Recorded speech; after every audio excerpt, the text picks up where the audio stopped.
The Ethiopian community living in Yeoville and the ANC in that area will be handing out food parcels to the poor and vulnerable this afternoon.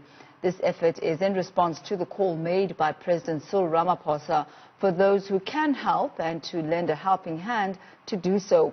Foreign nationals are likely to be the hardest hit by the coronavirus lockdown because some of them might not qualify for the social grants provided by government. Our reporter Ziyanda Ngobo is in Yeoville. A very good afternoon to you, Ziyanda. Lovely touching base with you once again. Give us a bit of an idea as to where you are right now.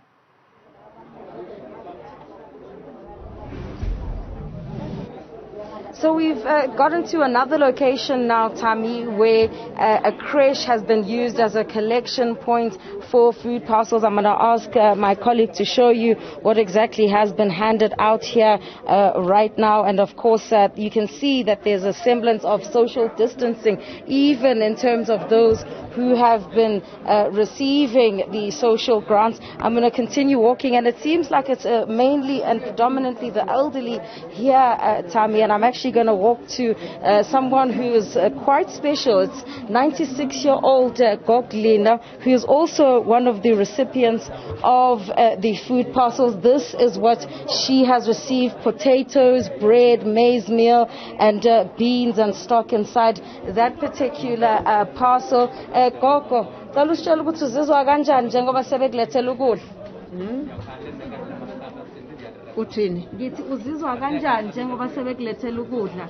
Awamshalwe ngona kayile ngokukhona into kwakulo. Gogo, usuka uhlala la eYeoville? Ngihlala la.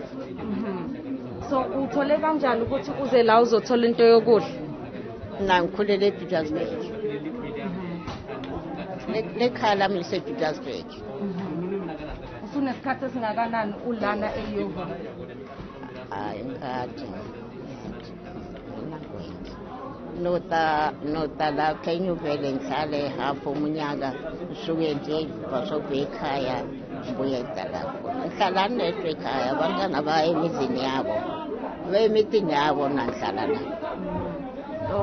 Indodakazi yakho ikhona lana? Nje ndiyabona abantwana bami be-township gayi khona lapha.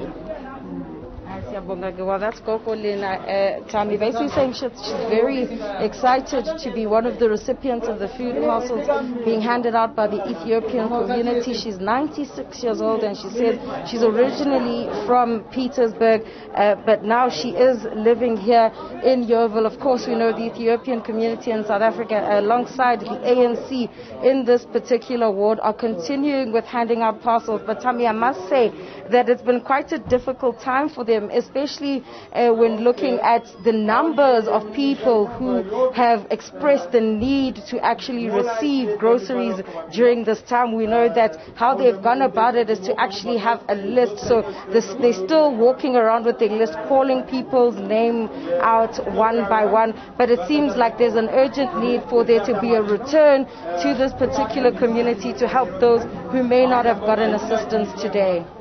I must ask, Ziyanda, where exactly are the ANC and the Ethiopian community getting their food from? Are they working perhaps with other NGOs who are supplying the food?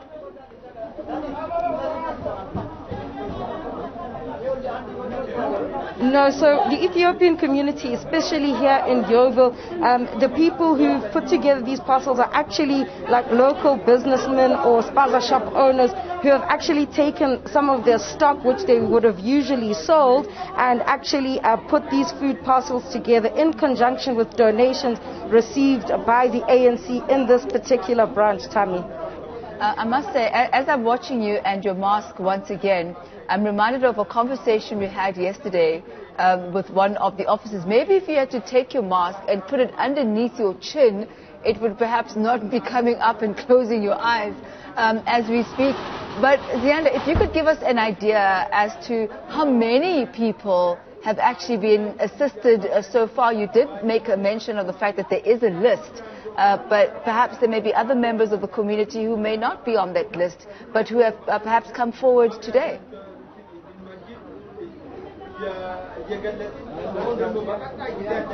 That's right, Tammy. As I've already told you, that there is a need for them to come back and actually go to other people's homes and find out what they need, because how they've started off getting the initial list was to go from home to home, stoop to stoop, and the various flats that are in Yeoville to try and actually get an idea of who is in desperate need and prioritize them. But what's happened today is that as the vehicles that were moving through the streets were actually going from one area to the other, many people just began automatically queuing up, and they didn't know that there was actually a list in place, which also saw some heartbreaking scenes, Tammy, where some people had to be turned away because they weren't on the list and they weren't allocated for today. And of course, this initiative has largely relied on donations from those who have actually offered to assist. And just before I go, Tammy, it is very difficult to keep it under your chin because, of course, it may be contaminated. So it's actually just rather go up my face